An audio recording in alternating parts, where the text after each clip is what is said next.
Estamos na série aí, a gente está conversando um pouquinho sobre fé, né? É um tema que particularmente mexe muito comigo, Enfim, da onde Deus ministra muito no meu coração para que a gente compartilhe com a igreja sobre fé. E aí a gente vai ter vários momentos aqui de explorar. Semana passada começamos falando do tamanho, né, da métrica ali da fé, né, grande, pequena e tudo mais. Vamos ter um capítulo só falando da porção de dons, que é uma outra coisa sobre fé, para não confundir a cabeça de vocês, por isso que a gente não falou semana passada. Uma outra coisa que Paulo fala. Vamos estar falando sobre descanso, né, na fé. Vamos estar falando... tivemos a Bruna falando à noite sobre confissão. Vamos ter mais um capítulo falando um pouquinho mais, aprofundando mais sobre confissão de fé. Vamos estar falando sobre fé como ponto final daquilo da minha vida, que é a salvação, que é o ponto auge da fé, que é a salvação. Tem bastante coisa aí para a gente estudar, para a gente deixar uma base forte aí para a igreja, porque sem fé é impossível agradar a Deus. Sem fé é impossível. A fé, ela é... Brinquei semana passada. Quem ganhou de semana passada para cá a Pandora? Levanta a mão. Ninguém. Não é possível. Ruim de você. Não, ué.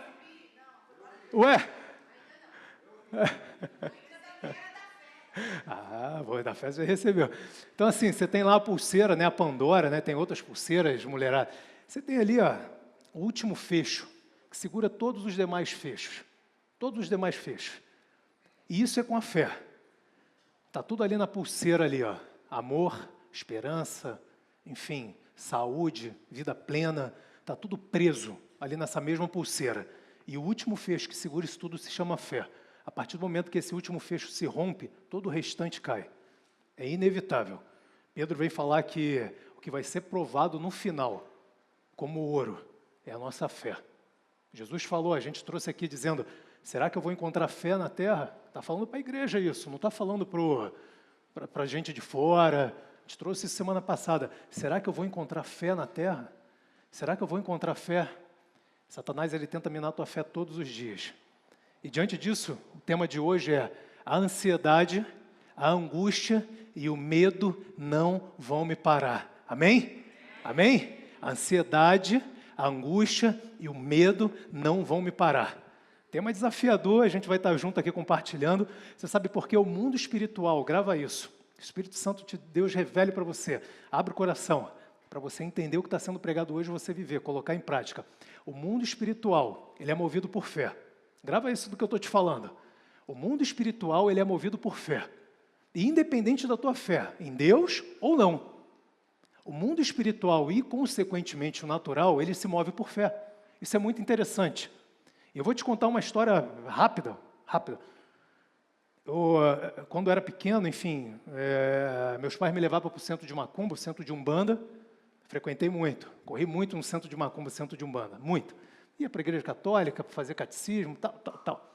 E eu via muita coisa acontecer no centro de Umbanda, no centro de Macumba. Muita coisa acontecer lá.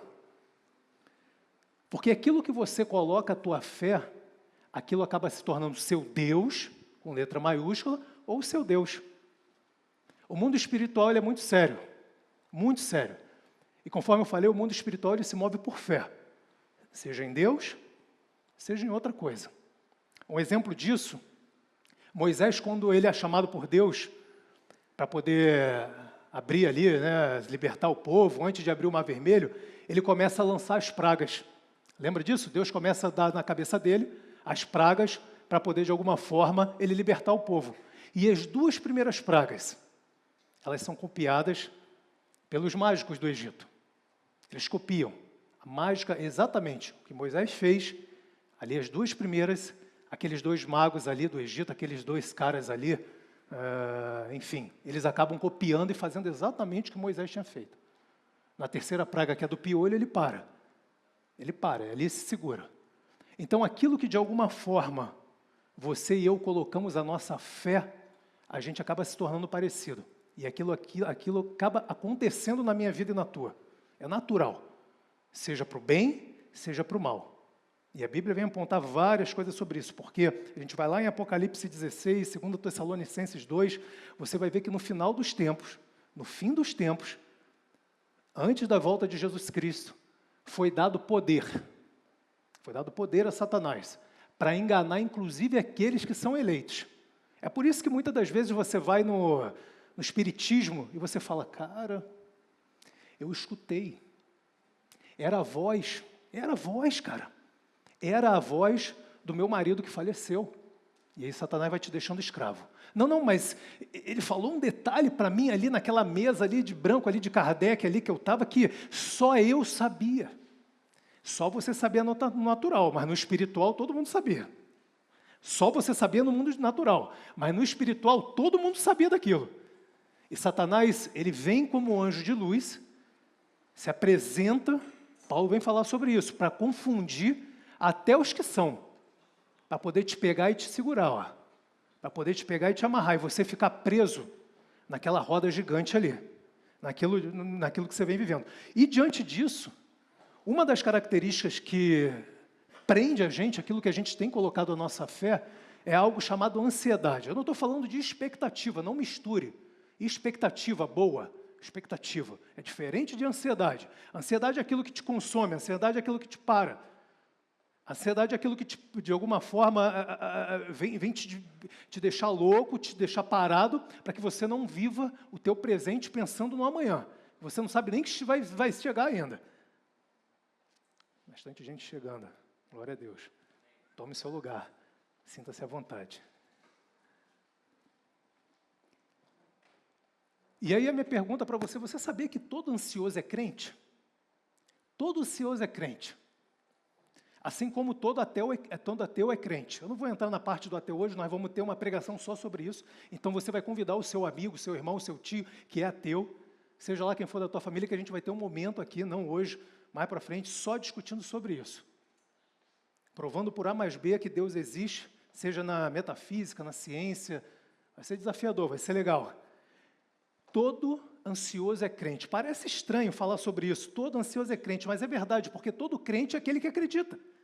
Ele acredita que vai dar errado, esse ansioso, ele acredita no amanhã mais poderoso do que o hoje, ele acredita, ele é remoído por aquilo, meu Deus, o que eu vou fazer amanhã, o que está acontecendo esse amanhã, o que vai...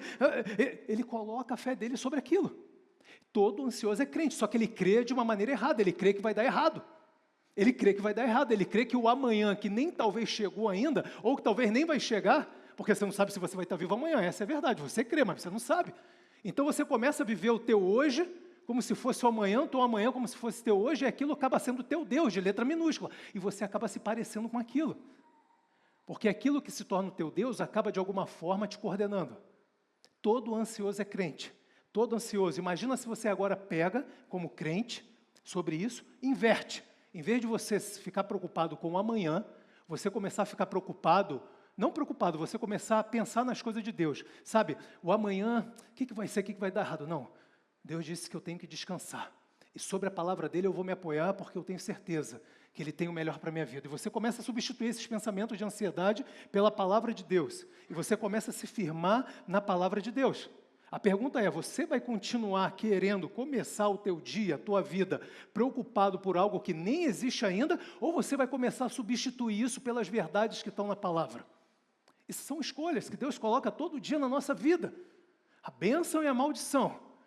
Moisés falava lá, cara, vocês têm liberdade, vocês têm livre-arbítrio, vocês têm livre agência, vocês têm, cara, aqui para poder escolher de onde vocês vão caminhar, do que vocês vão fazer. Deixa eu ver se vai hoje. Deus é bom, cara. Deus é bom, eu consegui. É porque eu não consigo, gente, você que está visitando aqui, eu não consigo. Eu não sei por que acontece. A ansiedade, anota isso, é excesso de futuro. A ansiedade é excesso de futuro. Mas a paz vem quando a gente entrega o controle, decidimos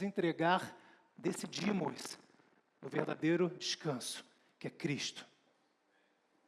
A ansiedade é o excesso de futuro. Você começa a botar sobre a tua vida um excesso que não é teu. Isso não pertence a você. Deus, ele se porta diante da ansiedade não com indiferença, te menosprezando, botando o dedo na cara, falando, hoje eu não vou te abençoar porque você está ansioso. É você que sofre pela tua ansiedade. Não é Deus. Deus continua sendo Deus. Ele continua te abençoando, querendo te abençoar, te amar, mas é você mesmo que se autopune. Você tem um Deus compassivo. E eu vou te mostrar isso. Olha o que ele diz aqui no Salmo 23:4. Ainda que eu andasse pelo mais alto vale da minha ansiedade,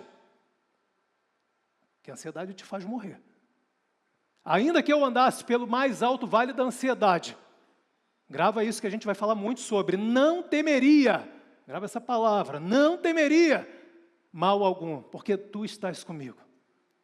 É isso que Deus, quando você está ansioso, de uma maneira que você perde o controle da tua mente, do teu coração, Deus vai falar todo dia isso para você. Ainda que você ande, Maria, João, Pedro, pelo vale da morte da tua ansiedade, não tema mal algum, porque eu estou contigo. Porque eu estou contigo. E aí a gente vê pessoas, a gente não vai entrar nesse detalhe, muitas na Bíblia, que sofreram de ansiedade. Davi, Elias, e aí vai, cara, ali vai. Mas você vê todas elas sendo cuidado por Deus e escolhendo, de alguma forma, viver com Deus. Você precisa, todo dia, isso é um exercício diário, assim como você vai para a academia, como você come, você dorme, você precisa escolher andar com Deus. Um outro ponto aqui se chama angústia. Angústia é aquele negócio que fica no teu coração, sabe, apertado, né? Fica de alguma forma amassando tua vida, que você às vezes nem sabe o porquê, acorda triste. Já aconteceu isso contigo? Já aconteceu isso comigo. Você não sabe nem o porquê, você acorda triste. Cara, mas por que eu estou triste? Minha família está aqui, estou trabalhando, o salário está aqui, está bonitinho.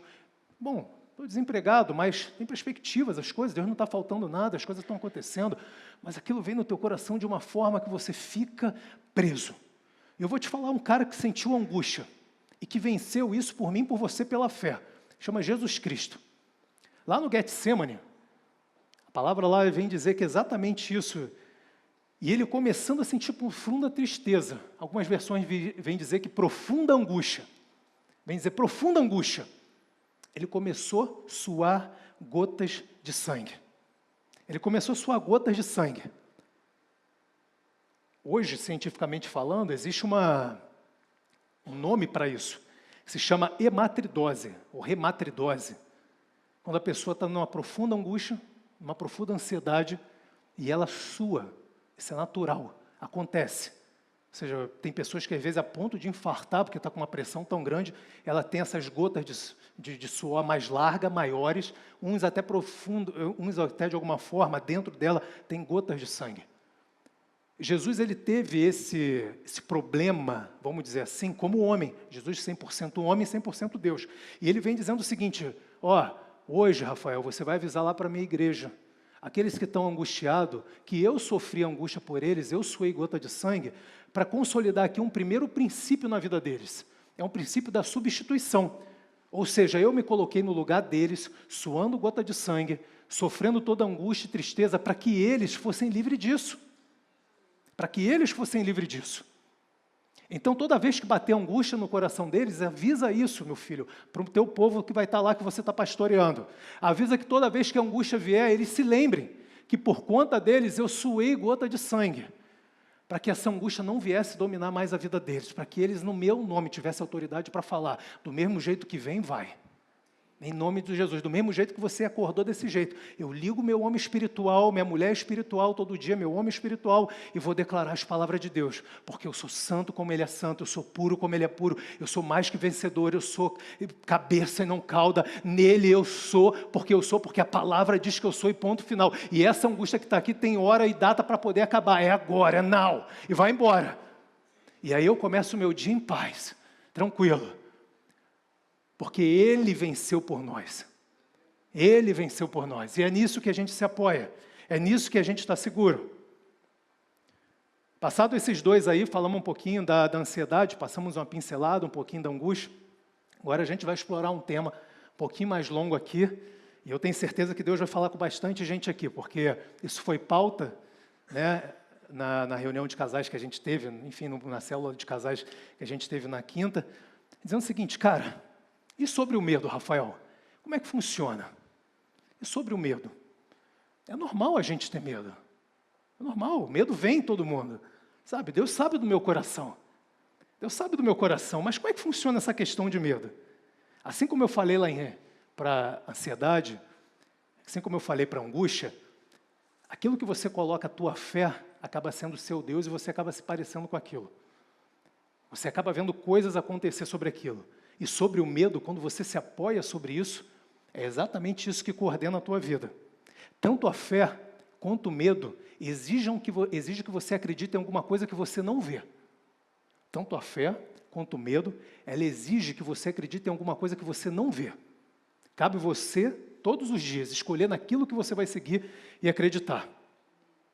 Sabe, o homem não foi criado para viver essa bagunça que a gente vive hoje, essa desordem humana. Isso não foi programado por Deus. Ele programou tudo bonitinho desde o começo, para que você e eu tivéssemos vida e vida em abundância e em paz. Assim como Deus não programou para que você e eu vivêssemos no medo. Anota isso que eu estou te falando. Deus não programou para que você e eu vivêssemos no medo. O medo, ele não é um sentimento. Você sabia disso? Você sabia disso, que o medo não é um sentimento? Não, Jaque. Eu tenho certeza que 99 também não sabia, sabe? Não tem coragem de falar. O medo não é um sentimento. E eu vou te mostrar isso. Eu vou te mostrar na Bíblia. O medo, ele aparece a primeira vez quando Adão e Eva pecam. A natureza pecaminosa entra. Gênesis 3:10. E ele disse: ouvi a tua voz soar no jardim, e temi, porque eu estava nu, me escondi. O medo,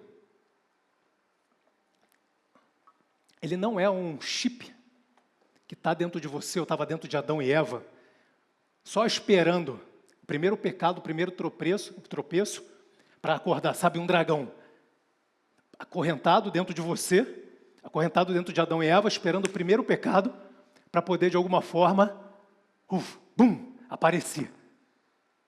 Sabe, Deus criou o homem com um chip chamado medo, que estava lá escondidinho, para poder, no momento certo, Deus falar o seguinte: cara, você não vai tão longe não, porque eu vou colocar um negocinho em você, um chip.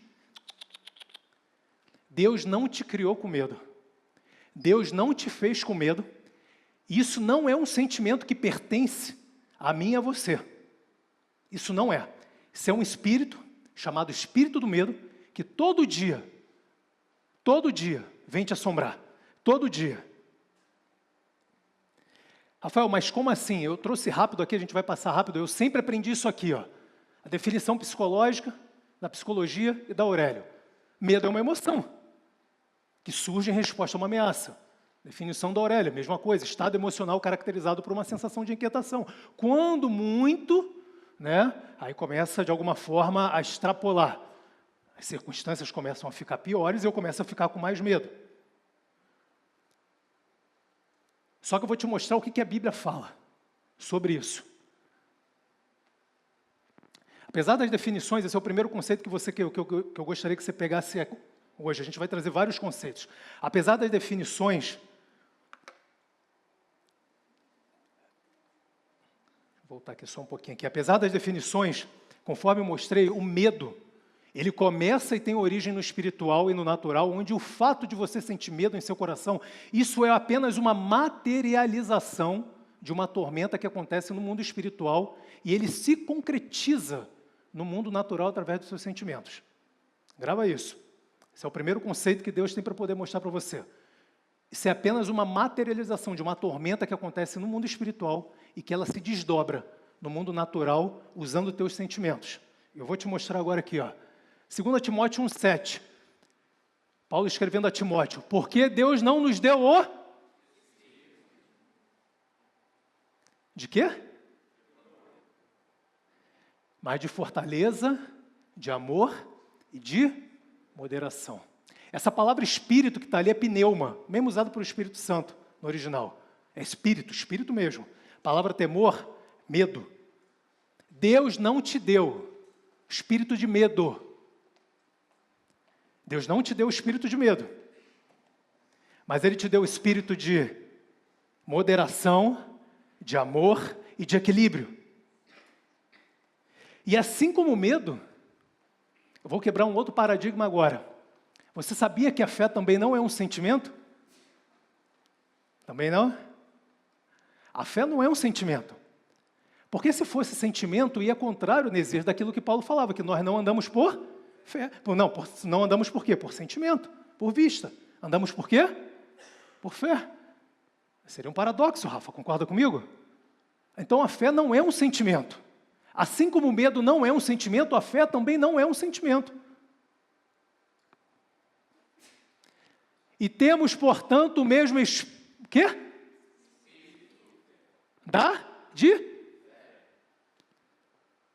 Espírito ali é a mesma coisa, pneuma, mesma coisa que está lá. Então, tanto o medo quanto a fé não se tratam de sentimentos.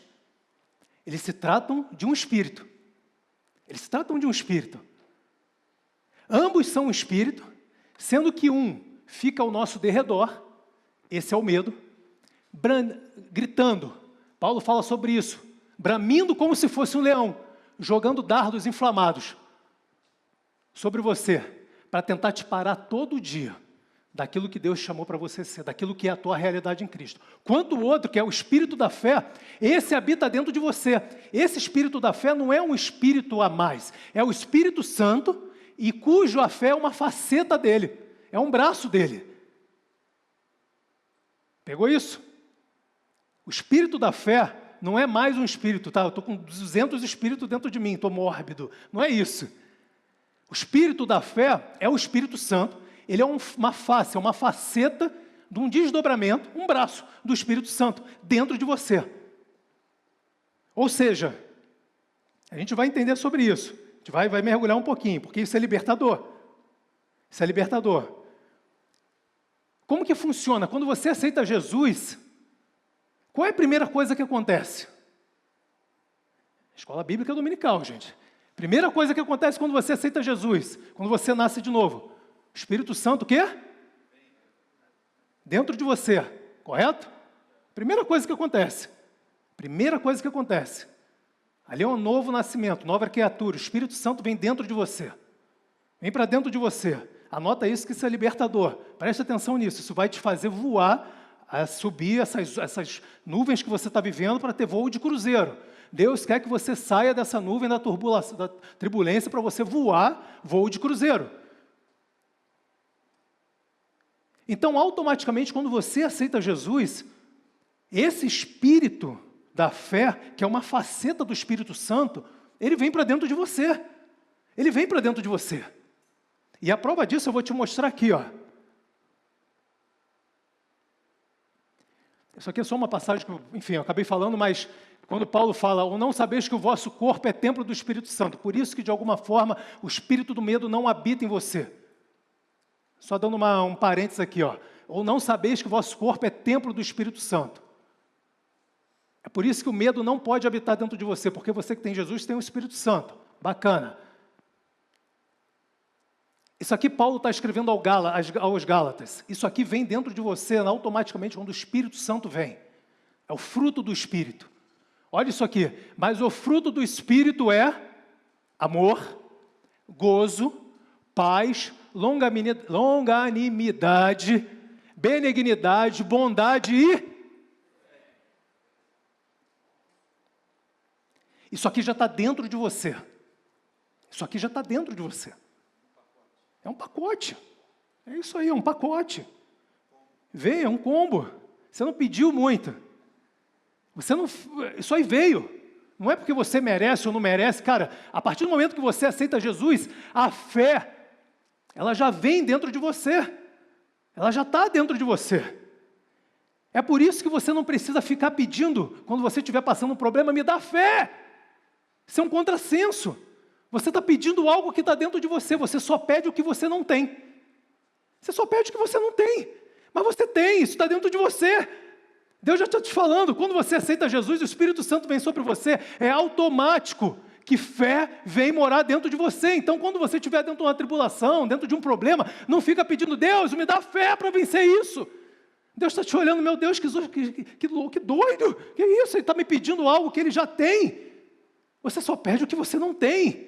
E isso você tem, isso faz parte da tua nova criatura, isso faz parte da tua nova aliança, de quem você é em Cristo. Isso é inerente ao novo João, ao novo Pedro, à nova Maria, à nova Helena, isso é inerente a você, isso faz parte.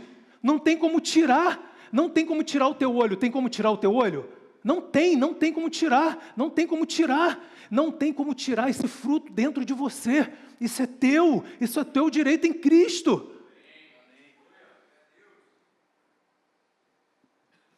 E também você não tem como ficar pedindo, Senhor, a gente falou sobre isso semana passada, se você não assistiu, vai lá e dá uma olhadinha no YouTube, aumenta, agora eu já entendi, aumenta essa fé que está dentro de mim, aumenta. Deus já deu o fruto do tamanho certo para dentro de você. O fruto que Ele te deu já é do tamanho certo. E concernente à fé, qual é o tamanho que Deus deu a ser? A convicção. É isso que já vem naturalmente dentro de você. E aí Deus me deu um outro conceito, o Espírito Santo. O que Jesus espera que aconteça com esse nosso fruto não é crescimento, é amadurecimento. Porque fruto bom não é fruto grande, fruto bom é fruto maduro. Fruto bom, sei vocês, mas na minha época de moleque, você ia pegar ali na goiaba, ia correr atrás da manga, você ficava de olho na fruta desse tamanho, quando tem a morder cheio de cica, toda horrível, aí tu ia na pequenininha lá, cheirosa, naquela manga espada lá, ó, naquela goiaba lá, não é? Pequenininha era melhor, não era? Deus não está preocupado com o tamanho do teu fruto. Por isso que na Bíblia Ele não vai falar tamanho de fruto, Ele te deu o fruto. Ele está preocupado com a maturidade desse fruto. Ele está preocupado com a maturidade desse fruto.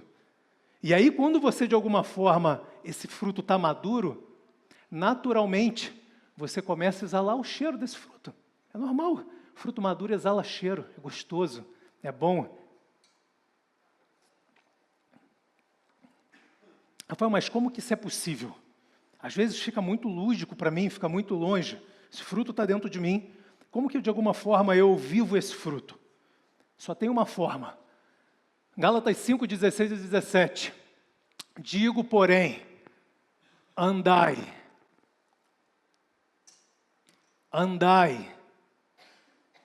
em espírito. Eu tenho uma pregação, depois vocês forem no YouTube, que eu só falo sobre isso. Andai no espírito. Gálatas 5, 25. Se vivermos em espírito, andemos em espírito. Essa é a única forma. Viver em espírito, preste atenção. Viver em espírito, eu vou sintetizar o que Paulo está dizendo aqui, é andar em alinhamento à palavra. É em andar conforme aquilo que Cristo te prometeu, conforme a Bíblia diz que você tem, que você é o que você pode. E não andar mais por sentimento. E não andar mais pelo aquilo que você vê. Porque quando você anda por sentimento, isso volta o conceito que Paulo trouxe sobre fé. Nós não andamos por sentimento. Nós não andamos por aquilo que a gente vemos, mas andamos segundo o Espírito da fé, apoiado na palavra, na certeza, na concretude, entendendo que fiel é aquele que prometeu e eu não vou desligar o disjuntor e eu vou até o fim. E vou até o fim. E aí, consequentemente, eu começo a manifestar de maneira madura esse fruto. Deus te chama para andar em espírito, segundo a palavra dele. Por isso a gente bate, vai ler a Bíblia, vai estudar, vai ver pregação. É a única forma que você vai conseguir andar em espírito. É vivendo não conforme a concupiscência. E Paulo fala sobre isso, sobre a carne, ou seja, daquilo que te direciona para sentimento, mas andar por fé. Só há uma maneira, é andar no Espírito, andar segundo a palavra, declarando a palavra, vivendo a palavra. E é muito poderoso a gente saber disso, saber que esse Espírito, isso vai quebrar um monte de paradigma, isso vai te ajudar, sabendo que isso de alguma forma não é um sentimento, que a fé ela já está dentro de você, então você parte de um ponto que você não vai mais conquistar a fé, agora você parte de um ponto que você vai viver a fé. Isso muda. Você sai de um ponto de partida que você está tentando conquistar a fé. E Jesus está falando para você, meu filho, para com isso. Eu estou te chamando para você viver a fé. Isso muda tudo. Muda tudo. Isso muda porque, de alguma forma, isso desembaraça a tua cabeça Para você entender que você já é aquilo que Deus chamou para você ser. Vitorioso, cabeça, curado, liberto, salvo, santo, próspero, família abençoada. Esse é o teu direito em Cristo. E isso você toma posse pela fé. É pela fé. Eu vou te trazer 2 exemplos na Bíblia, da qual o espírito do medo, ele de alguma forma cercou essas pessoas. Uma é no Antigo Testamento, chamado Jó. Quem lembra de Jó? Todo mundo já ouviu falar de Jó, né? Até quem não leu a Bíblia ainda, Jó, né? Jó, vocês lembram disso, né? Jó. Jó foi um cara, no capítulo 1, diz o seguinte: havia um homem na terra de Uz, dos caldeus lá, salvo engano, muito temente a Deus, temente a Deus. E essa palavra temente ali significa no hebraico, yoré. Ou seja, o cara que reverenciava a Deus. Um cara muito reverente a Deus e bacana.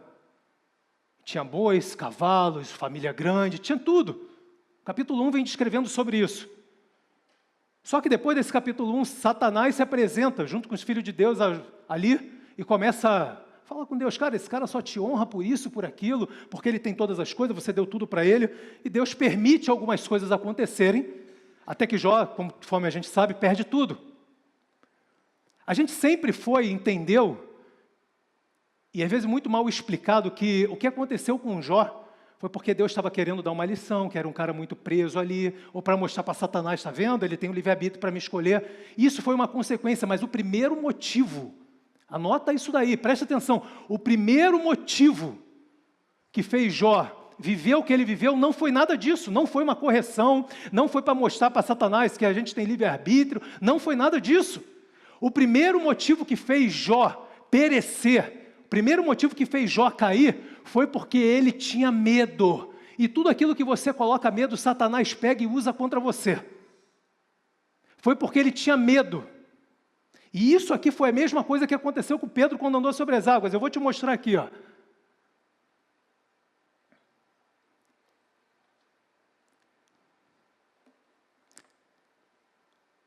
Jó 3:25. Porque aquilo que eu temia me sobreveio, e o que receava me aconteceu. A palavra aqui no original, no hebraico, é pocad, que significa temer, reverenciar, ter medo de estar assustado, aterrorizado. O que aconteceu com Jó não foi um acaso. Satanás saiu do nada, de onde que ele estava, e foi lá falar com Deus sobre Jó. Não foi. Jó, de alguma forma, ele tinha medo que tudo aquilo que aconteceu na vida dele, que ele perdeu o filho, boi, viesse a acontecer. Ele transpirava isso para o mundo espiritual.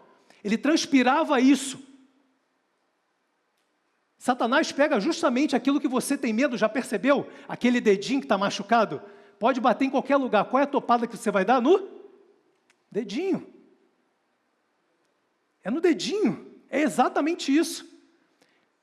O motivo de Satanás ter tocado em Jó, da maneira que, enfim, tocou ali, trazendo até doença e tudo mais, foi porque ele temia viver aquilo, o coração de Jó estava aplicado naquilo. E o versículo 26, ele reforça, ele falou: eu nunca tive tranquilo, eu nunca me sosseguei, eu tinha carro, eu tinha dinheiro, eu tinha família próspera, eu tinha tudo, mas eu tinha medo de perder tudo isso. Eu tinha medo. E é por isso que Jesus fala: seja feita conforme a tua... Não, conforme a tua fé. Jesus parava diante da galera que estava doente e falava o seguinte: cara, seja feita conforme a tua fé. A fé de Jó estava no medo. A fé de Jó estava no perder tudo. E quando você coloca a tua fé diante de situações, aquilo se transforma teu Deus. Aquilo se transforma aquilo que você se parece. E Jó, naquele momento, ele estava se parecendo com aquilo que ele tinha medo. Ele tinha medo de perder tudo. Ele tinha medo. Ele tinha medo que não vai dar certo amanhã. Ele tinha medo porque a angústia, porque a ansiedade. Ele tinha medo e aquilo conduzia a vida de Jó. E Satanás pegou essa brechazinha e falou: é aqui que eu vou entrar. Existe um princípio da física que a gente vai aplicar muito hoje. 2 corpos não podem ocupar o mesmo Dois corpos não ocupam o mesmo espaço. A gente leu lá em Coríntios, o teu corpo, a tua vida foi repleta do Espírito Santo. E não tem mais lugar para o medo. E não tem mais lugar para o medo. E não tem mais lugar para o medo. E ponto final. Ah não, Rafael, mas isso é uma condição normal da minha vida, eu sou ser humano. Deus não te chamou para andar numa condição normal. Deus não te chamou para uma condição normal. Esse é o teu normal. Sua condição natural não é sentir medo, mas é viver e andar em fé. E isso muda tudo. Essa é a tua condição natural. Essa é a tua condição natural de vida. A tua condição natural de vida não é andar de maneira ansioso, angustiado, com medo. A tua condição natural em vida é andar por fé e por isso em paz. Essa é a tua condição que Deus criou você e a mim. Essa é a tua condição natural.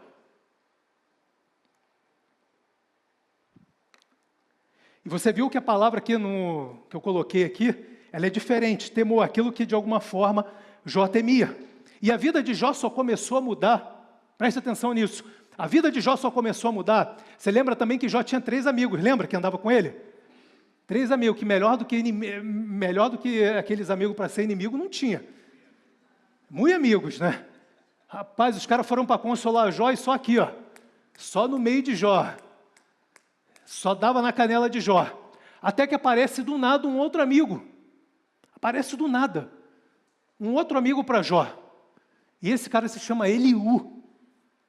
Eliú. Significa Deus. El, Liú. Tudo que é El na Bíblia, Rafael, Gabriel, El, Elohim, significa Deus. Eliú. E Eliú aparece do nada na vida de Jó. E ele começa a pregar para Jó o verdadeiro Deus, cara. O Deus de amor, o Deus de perdão, o Deus de graça. E olha que interessante, esse cara, Eliú, ele aponta para o Espírito Santo como consolador. E aponta também para Jesus. E a partir do momento que Jó começa a escutar Eliú, a vida de Jó é transformada. Quem fala isso no Novo Testamento para a gente? Ó, se tens alguma coisa que você quer dizer, responda-me. Isso aqui é Eliú falando para Jó. Fala-me, porque eu desejo justificar-te. Quem que justificou a gente? Esse cara apontava para Jesus, cara. Esse cara aqui apontava para Jesus.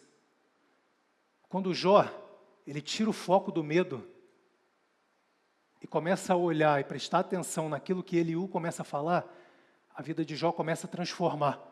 A ponto da gente ir no capítulo 42 e Jó falar o seguinte: antes eu conhecia de ouvir falar, mas agora tu é meu brother, cara. Tu é meu parceiro, agora eu conheço de verdade. Agora eu sei que você é o cara. Agora eu te conheço, porque antigamente eu era movido por medo. Agora eu sou movido por fé, porque eu entendi que sem fé é impossível te agradar. A ponto de chegar no final, lá no capítulo 45, Deus fala com Jó e pela fé, ele ora pelos amigos, perdoa os amigos e vê tudo aquilo que ele perdeu restituído em dobro. Talvez o teu passo de fé, o Espírito Santo ministrou isso claro no meu coração, talvez o teu passo de fé, que você veio aqui falando, cara, hoje eu vou sair aqui rompendo em fé. Eu escutei a pregação semana passada, bênção de noite, bênção, eu estou aqui, estou rompendo em fé, eu estou voando em fé. Talvez o teu romper em fé seja a primeira coisa a fazer, é liberar perdão. Assim como Jó fez. Depois que ele liberou perdão, que ele orou por aqueles que o perseguiam, as coisas na vida de Jó voaram. Você sabia que o perdão não é um ato de sentimento, mas é um ato de fé? Você está doido para matar aquela mulher, aquele homem. Mas Deus está dizendo o seguinte, cara, libera perdão, é um ato de fé. Eu tenho certeza que nem que seja para uma pessoa, o Espírito Santo está falando hoje aqui. Nem que seja para uma pessoa, o Espírito Santo está falando hoje aqui. É o teu primeiro ato de fé, para que todas as demais coisas sejam reconstruídas na tua vida. Libera perdão, libera perdão, libera perdão. E a gente agora pula para o Novo Testamento. Eu vou te trazer a figura de um cara, que a gente já falou semana passada, que houve a mesma coisa parecida, aquilo que ele mais temia, aconteceu na vida dele. Mateus 14, 22 diz que eles tinham acabado de viver a multiplicação de pães ali, ou seja, eles já tinham vindo do medo, o medo de faltar. O medo de faltar é um medo que persegue a cabeça, principalmente dos homens, pais que estão aqui hoje. O medo de não ter o que suprir, de não ter dinheiro para pagar a conta. Vocês esqueceram com quem está do teu lado. Vocês esqueceram com quem faz abrir o mar vermelho. Vocês estão se esquecendo daquele que é o dono de todas as coisas, pais. Vocês estão esquecendo que o amanhã pertence a Ele, que vai dar tudo certo. E eles acabaram de sair, os discípulos, de uma situação que eles vinham de medo. Tinha uma multidão seguindo Jesus. Eles não sabiam como iam fazer para alimentar, porque Jesus falou para alimentar. E Jesus pega, multiplica, lembra disso? E aí Jesus pega e libera, a partir do versículo 22, libera e fala assim, ó, eu vou subir, e vocês pegam um barco de vocês, atravessem, que eu vou encontrar vocês do outro lado. E nisso que eles estão atravessando, vem um vento forte, e começa a soprar. E eles começam a ficar atemorizados. Começam a agir na carne, puxa a vela de um lado, puxa a vela de outro, e vai, e faz, e acontece, e começam as coisas a acontecer. E eles começam, meu Deus do céu, e Jesus lá de cima vendo o que está acontecendo, desce, vai caminhando em direção a eles para poder ajudá-los sobre a água, e eles não entendem que é Jesus vindo ali.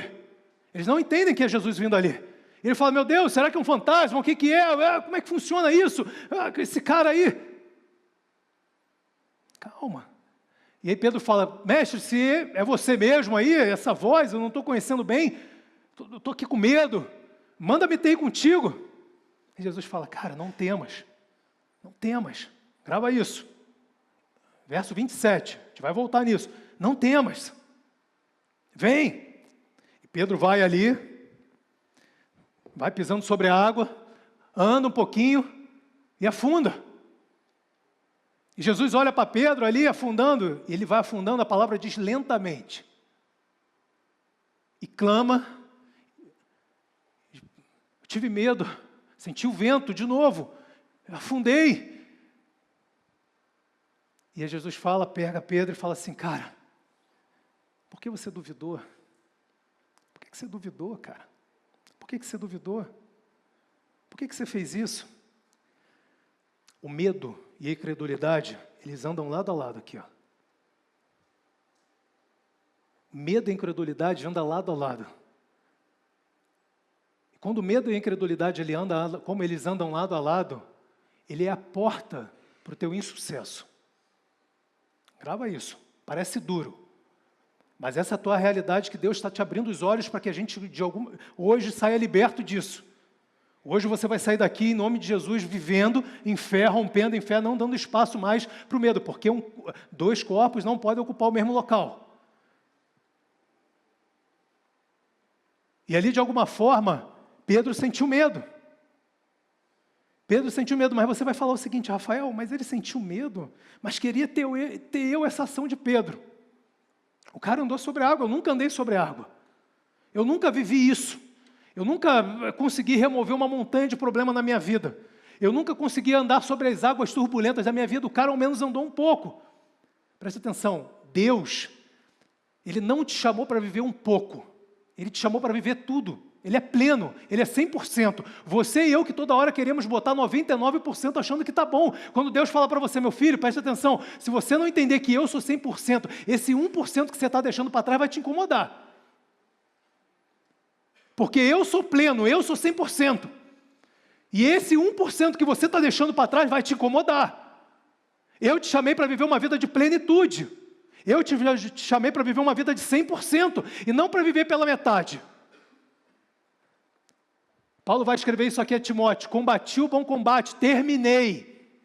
Essa palavra terminei aqui é a mesma quando Jesus usa na cruz, teléu, terminei, é o fim, acabou, terminei a corrida, guardei a fé. Deus não te chamou para você ser apenas um tiro de 100 metros. Deus te chamou para correr uma maratona e para que você vença essa maratona. Não para que você pare no meio do caminho dizendo, 99% está bom, Deus me entende. Deus quer que você se inspire nele. Deus quer que você se inspire nele. Todo dia quando você acorda, todo dia quando você vai passar um problema, você precisa se inspirar nele, dizendo o seguinte: o meu Deus é pleno, Ele é completo, Ele é 100%, então eu não abro mão de 0,001, eu quero 100%. Eu quero, é meu direito em Cristo. Rafael, mas eu estou para falar isso desde semana passada para você. Cara, como assim Deus só aceita 99%? Você não acha que é muito duro isso, cara? Deus não poderia ser mais bonzinho? Deus não poderia ser mais relax, sabe? Ceder mais um pouquinho? Ele sabe que a gente é ser humano. Pô, é muito duro, é por isso que eu não venho para a igreja, é por isso que eu não acredito nessas coisas de crente. Deus é muito... Deixa eu te falar uma coisa. Deus, Ele sempre foi Deus. Deus, Ele sempre foi 100%. É você e eu que toda hora tentamos pegar nossas justificativas, tentar os nossos conceitos, a nossa relação terrena, vertical, e tentar todo momento aplacar isso numa relação vertical.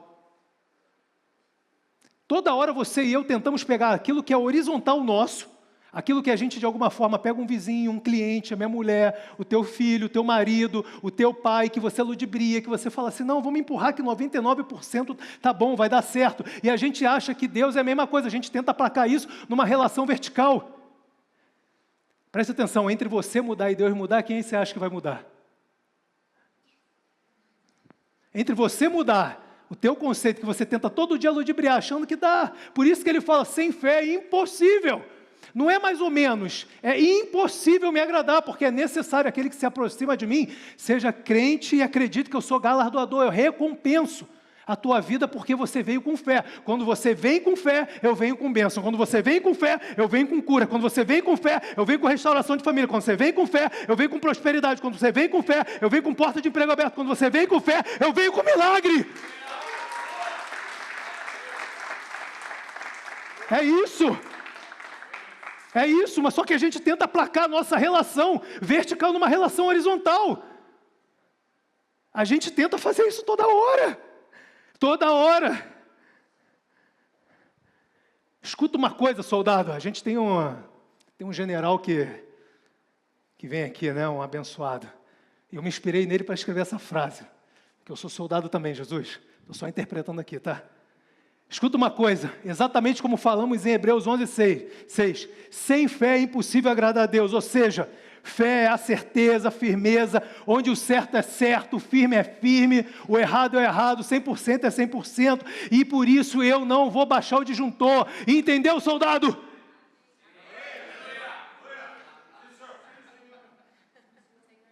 Hã? Dá para repetir? Eu sou soldado igual vocês, eu só estou interpretando, tá? Me ajudem. Soldados, exatamente como falamos semana passada, Hebreus 11:6, sem fé é impossível agradar a Deus. Sem fé é impossível agradar a Deus, ou seja, fé é a certeza, a firmeza, a convicção em cima da palavra dele que ele prometeu e ponto final, onde certo é o certo, errado é o errado, 100% é 100%, firme é firme, e a gente se apoia nessa palavra, a gente não vai abaixar o disjuntor, custe o que custar, entendeu, soldado?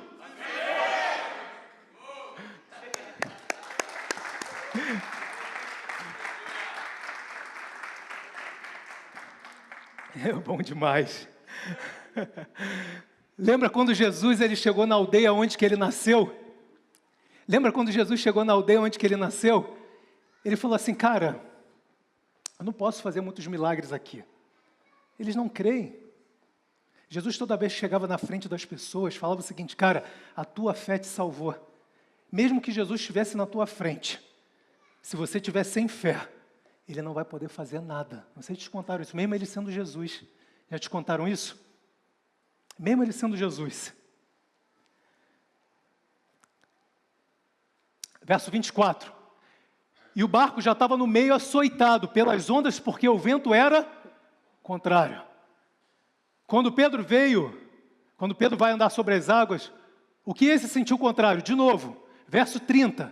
Então preste atenção, eles ali tinham saído, Jesus tinha mandado eles subindo para o monte, falando assim, ó, vai atravessando. Eles estão atravessando ali. O vento era contrário. Verso 30. Pedro, quando foi andar sobre as águas, sentindo o vento forte. A palavra de Deus, ela não coloca detalhes à toa. A palavra vento aqui é o seguinte: anemos. Não é amemos não, né? Não ame esse espírito não, anemos. Vento, uma agitação violenta, um vento tempestuoso, muito forte. E no hebraico essa palavra significa ruar. Ruar. Significa espírito. Vento também, mas significa espírito. Olha que interessante. Vou retornar aqui para... E o barco estava já no meio do mar, açoitado pelas ondas, porque o espírito era contrário. Qual espírito é esse? O espírito do medo. Se eu não me engano, são 3 ou 4 vezes nesse texto de Mateus 14 que é citado a palavra medo, temor, atemorizado. É a palavra que eles mais viviam. Por isso que eu falei que é a mesma coisa que Jó passou, que ele tinha medo. Aquilo que ele tinha medo aconteceu na vida dele. Pedro, ele quando vai pisar na água, ele fala assim: Senhor, se é tu mesmo. Ele não foi: Senhor, estou indo. Isso muda: Senhor, estou indo. Essa posição que Deus espera de mim, você falou: Senhor, se é tu mesmo, eu vou. Então aquilo que ele temia aconteceu com ele. Pedro só afundou porque aconteceu a mesma coisa que o Jó, porque aquilo que ele temia foi aquilo que aconteceu. E o barco estava já no meio do mar, açoitado pelas ondas, porque o espírito do medo era contrário. Mas sentindo o espírito do medo forte, teve medo. Sentindo o espírito, teve medo, e começando a ir a fundo, clamou ao Senhor: salva-me. A resposta para isso daqui é incrível. Entre o 24 e o 30, Deus coloca um versículo 27. Jesus, porém, lhe falou algo. Olha como Jesus, preste atenção nisso antes de você ler, pelo amor de Deus, preste atenção nisso. Os discípulos ali, tanto no versículo 24 quanto no 30, não entenderam que aquele vento que estava soprando contra eles era um vento não natural, era um vento espiritual. O que estava atemorizando eles não era o vento, eles estavam prestando atenção no barulho do vento. E o vento ali significa espírito, conforme a gente leu no hebraico. O que estava atemorizando ali eles era o espírito do medo. O que estava fazendo eles ficarem desnorteados ali era o espírito do medo. E o que Deus esperava deles, Jesus esperava deles naquela hora, não era gritar, não era bater, não era sacudir a vela, não era de alguma forma eu vou segurar, era que eles se posicionassem em autoridade no nome de Jesus e falando assim: sobre essa palavra que Ele lançou sobre mim, eu vou ficar firme e vou atravessar. Era isso que Jesus esperava deles. Só que eles começam a agir no natural. Só que Paulo vem falar que a nossa luta não é contra a carne, não é contra espírito, não é contra a carne, não é contra sangue, não é contra teu vizinho, mas contra espírito e contra a potestade. É isso que a gente tem que ficar ligado. Não é aquele patrão que você acha que está te perturbando, ou teu marido. Cara, há algo influenciando para que isso aconteça.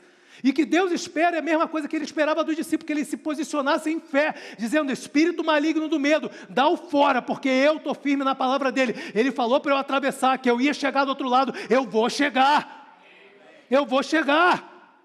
Só que eles começam a agir no natural, eles começam a agir na carne, eles começam a agir no medo, eles começam a ser coniventes com medo, eles começam a balançar. E Deus coloca entre o verso 24 e o verso 30, Ele coloca a resposta: não temas. Não temas. Exatamente no meio do 24, 25, 26, 27, 28, 29, vem 30, vem o que eles passaram. Eles não entenderam. Deus canta a pedra para Pedro, Deus canta a pedra para discípulo. Para de olhar. Para de olhar para a circunstância. Para de olhar, porque o medo, ele faz barulho. O medo, ele faz barulho. Para de ficar escutando e ficar vendo barulho. É exatamente isso. Para de ficar escutando e vendo barulho do medo. Começa a olhar para mim, foca em mim, olha minhas promessas, olha a minha palavra. Eu sou muito mais real que tudo isso. Você não está entendendo ainda que essa mídia pegou e coloca na tua cabeça, Satanás coloca na tua cabeça, como se fosse o medo chegando assim, ó. Mas quando Deus abrir o olho para você, Ele é um ratinho pequenininho, com um megafone desse tamanho, tentando te assustar. Que Deus abra o coração de vocês, ser igreja, para que você entenda que aquele medo que te ensinaram quando você era criança, que estava no quarto sozinho, que você via uma sombra chegando gigante, quando você ver o cachorrinho teu entrando, e você não conseguia dormir direito. Deus falou para mim, fala para os meus filhos que aquilo que eles estão achando que é grande é menor que um ratinho, só que está com um megafone desse tamanho, gritando todo dia na cabeça dele, dizendo, você vai perder, você não vai passar dessa doença, de hoje você não passa, olha o desemprego, olha a falta de dinheiro, quando você tem que pegar e falar o seguinte, ei, eu estou firme na promessa naquele que prometeu, porque Ele é fiel, e eu não abro mão, eu não baixo o disjuntor.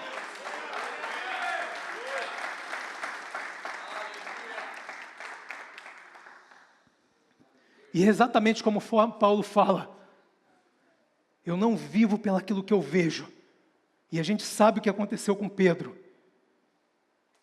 Ele parou de olhar, e Paulo fala em 2 Coríntios 5,7, eu não vivo pelaquilo que vejo. Essa palavra veja, eidos, no grego, ou seja, pelo meu redor, pela minha circunstância, eu não vivo por isso.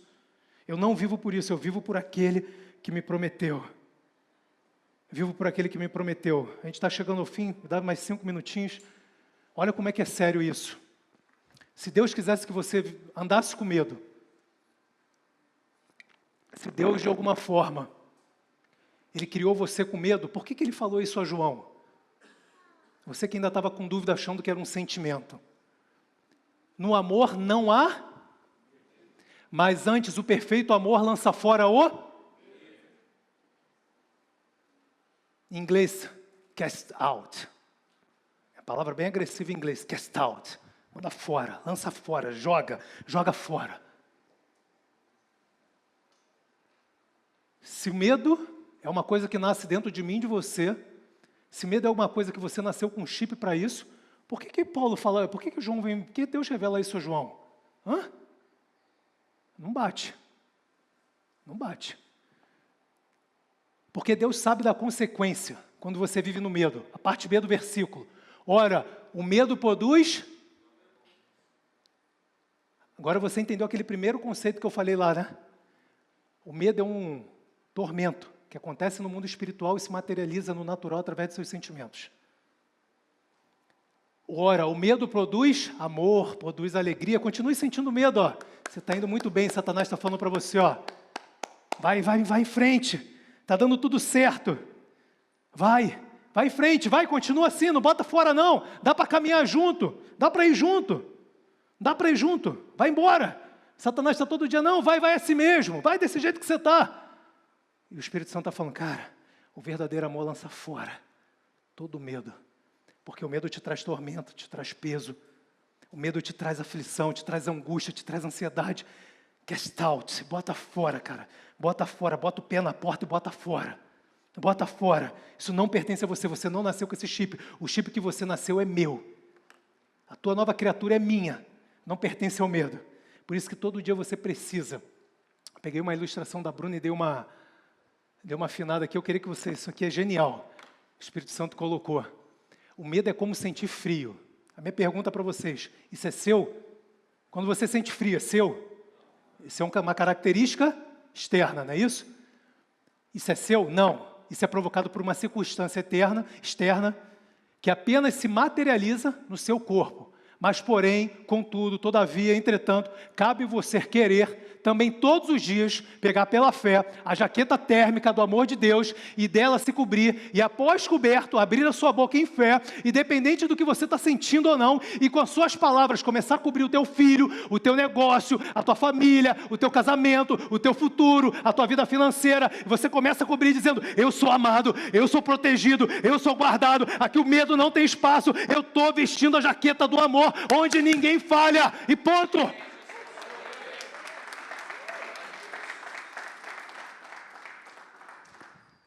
Se vista da jaqueta do amor, todo dia, e bota fora em nome de Jesus esse medo. O medo do amanhã, o medo que vai dar tudo errado. Começa a colocar a tua fé no parâmetro certo. Sabe, Deus não quer que você viva com medo. O medo é arriscado, ele te leva à incredulidade. Sem fé é impossível agradar a Deus. Sem fé é impossível agradar a Deus. Sabe, Pedro, ele teve fé com medo junto. E por isso não 100%. Ele foi 99%, e por ter sido 99%, as coisas desandaram. Eu vou te trazer o penúltimo conceito aqui dessa manhã. Olha o que Tiago vem falar aqui. Tiago, você lembra que você escreveu isso? Amém. Faz um tempinho, né? Olha isso aqui como é que é interessante. Peça, porém confere. Está falando da sabedoria. Eu falei semana passada, mas Deus colocou no meu coração para repetir.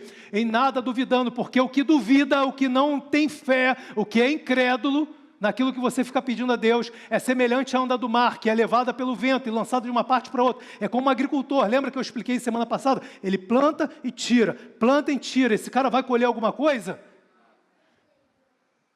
Não pense que tal homem receberá do Senhor alguma coisa. O homem de ânimo dobre, inconstante, em todos os seus caminhos. E aí eu botei uma coisa que Deus colocou no meu coração. Isso gera em você, o que eu acabei de ler, estrias espirituais. Tem um monte de crente com estria espiritual. Você já viu como é que estria é feio? Já viu como é que estria é feio? Aquela pessoa que cresce muito rápido, ou que engorda muito rápido, que emagrece, engorda, emagrece, emagrece. É isso. No mundo espiritual, às vezes, está o teu espírito. Estria espiritual. Porque uma hora você fala assim, eu creio que minha família está curada, eu creio que meu casamento é abençoado. Aí acontece o primeiro problema, você fala o seguinte, essa mulher não presta. Eu creio que ele vai parar de beber, eu creio que é curado, eu creio que ele é abençoado, minha casa é restaurada. E voltou mais bêbado do que ontem. Voltou uma praga, essa peste. Você lança e tira. Você coloca. Está rindo aí por quê? Está acontecendo isso? Ufa, amém, glória a Deus. Você planta e você tira. E isso no mundo espiritual vai te dando estrias espirituais. Deus quer você filé. Deus quer você filezinho. Deus quer você, ó, lindão, bonitão, fortão, na fé. Sabe? Mesmo quando você se sentir fraco. O verso 30. Antes de você olhar ali, senão você vai prestar atenção ali. O verso 30 diz que Pedro clamou. E Pedro, quando está afundando, você concorda comigo que ele não clama reto. E nem clama olhando para baixo. Você pode estar clamando. Mas é natural que quando ele está afundando, Jesus está em pé. Para onde que ele está olhando? Para cima. Às vezes você está se sentindo fraco hoje, falando, cara, essa palavra eu gostei, é legal, mas não é minha realidade, eu estou fraco, cara. Estou precisando de ajuda. E assim como o Jó, ele olha para Eliú, escuta Eliú, assim Pedro, quando vai afundando devagarzinho, a única coisa que ele faz é clamar, é olhar para cima, para onde ele nunca deveria ter tirado o olho. E aí, lá em Hebreus 12:2, o escritor de Hebreus diz o seguinte, tendo os olhos fitos em Jesus, que é o autor e consumador da nossa fé. E por ele ter feito isso, a gente vai lá em João 10, 27 e 28. As minhas ovelhas ouvem a minha voz, eu as conheço, e elas me seguem. Eu dou-lhes a vida eterna, e nunca hão de perecer, e ninguém as arrebatará da minha mão. Talvez você esteja vivendo exatamente isso. Talvez você esteja vivendo exatamente isso aqui, ó. Mas a quarta vigília da noite, dirigiu-se Jesus para eles, andando por cima do mar. A Bíblia não coloca a quarta vigília da noite à toa ali. Para os judeus são divididos em 4 vigílias. A primeira de 6 a 9 da noite, de 9 à meia-noite, de meia-noite às 3, de 3 às 6 da manhã. De 3 às 6 da manhã, era a vigília, era a quarta vigília. Quer dizer, o tempo mais denso. Era a noite mais noite. Era dark mais dark. Era o problema mais problema que tinha acontecido. Talvez você chegou aqui nessa manhã, dentro dessa quarta vigília. Talvez você chegou aqui com o teu casamento, com a tua vida financeira, com a tua vida familiar, com teus sonhos na quarta vigília, que era a hora mais densa, que era a hora mais complicada, que era a hora mais pesada. Mas Jesus te trouxe aqui para dizer o seguinte, cara, eu vou na tua direção. Eu vou na tua direção. Olha para mim. Olha para mim. Fita teus olhos em mim. Eu vou na tua direção. Porque vai dar tudo certo. Eu vou te levantar. E mesmo que você não esteja conseguindo voltar para o barco andando, eu vou te carregar no colo. E a gente vai voltar junto para onde que a gente tem que ir. A única forma de você vencer isso é você abrindo a tua boca. A banda vai subir, o que vai acontecer agora, amor? Tá. Eu quero finalizar com isso daqui para você gravar, que é o que você precisa todo dia para combater esse medo. Eu criei, por isso falei. Salmo 116, 10. 2 Coríntios 4, 13. Criei, por isso falei. Sabe, isso vem na tua mente, você recebeu isso aqui hoje, o teu coração está processando, e agora você começa a falar. Você começa a confessar a tua fé, dizendo, eu sei em quem tenho crido. E sei que era poderoso para fazer infinitamente mais do que pedimos ou pensamos. Amém? Vamos ficar de pé, essa igreja. Feche teus olhos, por favor.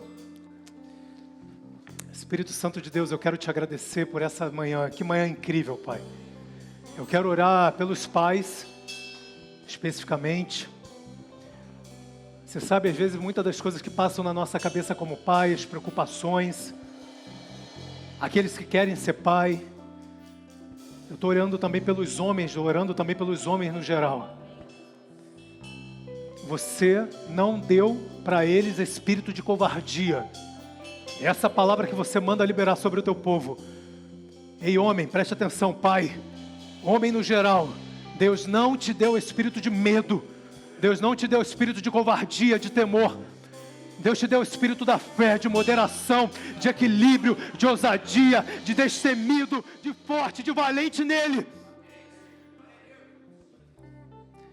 Espírito Santo de Deus, toma essa mulherada que nos apoia.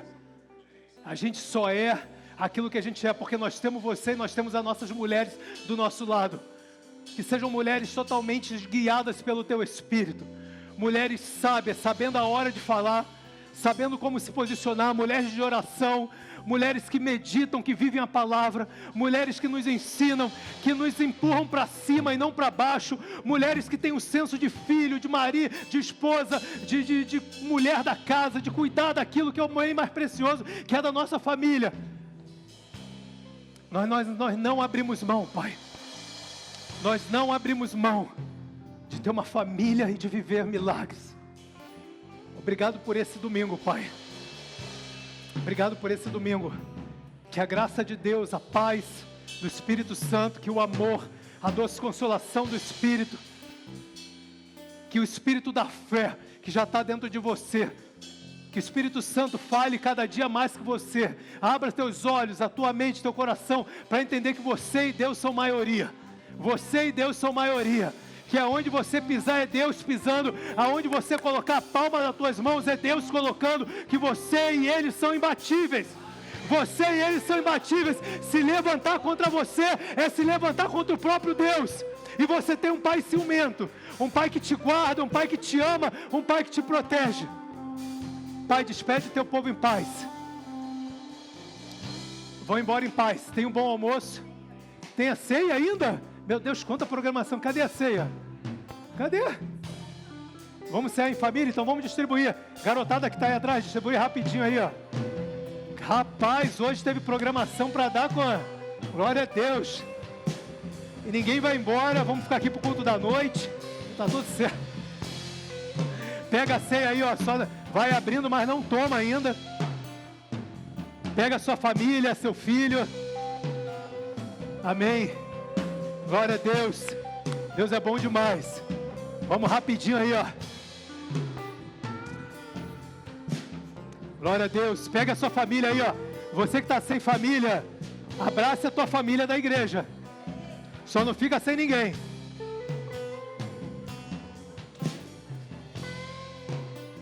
Minha mulher, você é top. Você mexe na luz. Você entrega a ceia. Isso que é exemplo. Amém.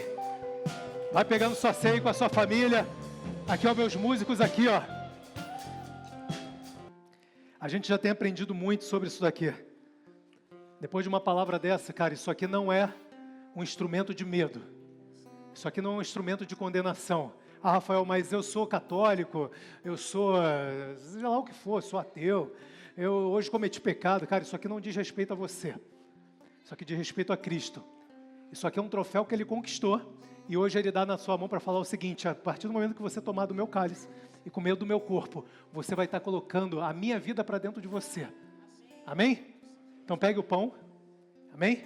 Declara comigo assim: Jesus, pelas tuas pisaduras, eu sou curado. Eu estou ingerindo agora o teu corpo para dentro do meu. E tudo aquilo que não presta vai sair. Em nome de Jesus. Amém. E tomando o cálice, ele disse: esse é o sangue da nova aliança, ou seja, da graça, do meu favor, onde não vale mais meritocracia, aquilo que você faz, mas aquilo que você crê. É simples assim. E eu tomo esse cálice não para mostrar quem eu sou, para quem eu sou, porque não diz respeito de mim, mas quem tu és. E nisso eu me apoio, Jesus, porque você é bom, você é perfeito, e é nisso que eu me apoio. E esse sangue te cobre de todo mal. Em nome de Jesus, amém.